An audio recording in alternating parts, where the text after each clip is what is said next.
My stepmother kept a journal for 6 years describing exactly how she was turning my father against me. I found it by accident 3 weeks ago. In a box she asked me to move to storage. My name is Marley. My mother died when I was 9. My father remarried 4 years later, to a woman named Odette. From the outside, she was warm, patient, the kind of stepmother everyone said I was lucky to have. For a long time I believed that too. Things started shifting slowly when I was 14. Small comments to my father, always sounding concerned. She's been distant lately. I think she's struggling more than she lets on. I found this in her room. I didn't want to make it a big deal. Each one alone seemed harmless. Together, over years, they built a version of me my father started to believe over his own memory of raising me. By 16, my father and I barely spoke without tension. He'd bring up things I supposedly said or did that I had no memory of, always sourced back to something Odette had noticed or overheard. I learned to stop defending myself, because defending myself was treated as proof of the problem. I moved out at 18, went to college 4 hours away, and built a life where none of that mattered day to day. My father and I kept a polite, distant relationship. I told myself that was just how some families end up. I never once considered it had been engineered. 3 weeks ago, Odette asked me to help move some old boxes into a storage unit before she and my father downsized. One box was taped shut with my mother's old sewing label still on it, so I assumed it was mine and opened it at home instead of leaving it sealed. Underneath a layer of photographs was a stack of spiral notebooks, 6 of them, dated across 6 years, in Odette's handwriting. I almost didn't read them. Then I saw my name on the first page and couldn't stop. They weren't a diary of feelings. They were logs, dates, quotes, plans. Told him Emma seemed withdrawn again.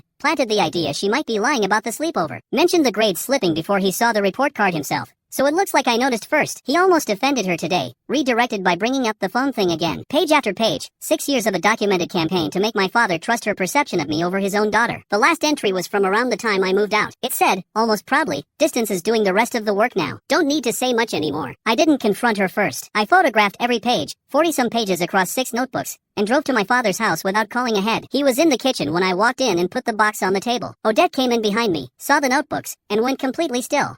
My father asked what was going on. I opened the first notebook to a random page and read one entry out loud, in her handwriting, in her own words, describing exactly how she'd shaped a lie about me before he'd even asked a question. He looked at her, not me, for the first time in years. "Odette, what is this?" She said it wasn't what it looked like, that she was just processing things privately, that journaling wasn't a crime. I opened a second notebook and read another entry, one where she wrote about deliberately mentioning something to him first so it would look like I noticed before she could explain it away. My father sat down slowly. He asked her, very quietly, how many of the arguments we had over the years started with something she told him first. She didn't answer. That silence answered it. I told him I wasn't asking him to choose anything right now. I was just done being the version of myself that existed only in someone else's notebook. He asked me to leave the notebooks with him. I did. He's read all 6 now. He's called me 4 times this month, more than the last 2 years combined. And every call starts with him apologizing for something specific he remembers accusing me of. Odette moved out 2 weeks ago. My father says he's not sure yet what their marriage looks like going forward. I'm not either. What I do know is that I spent 6 years thinking my own father stopped trusting me, when the truth was he never had the chance to.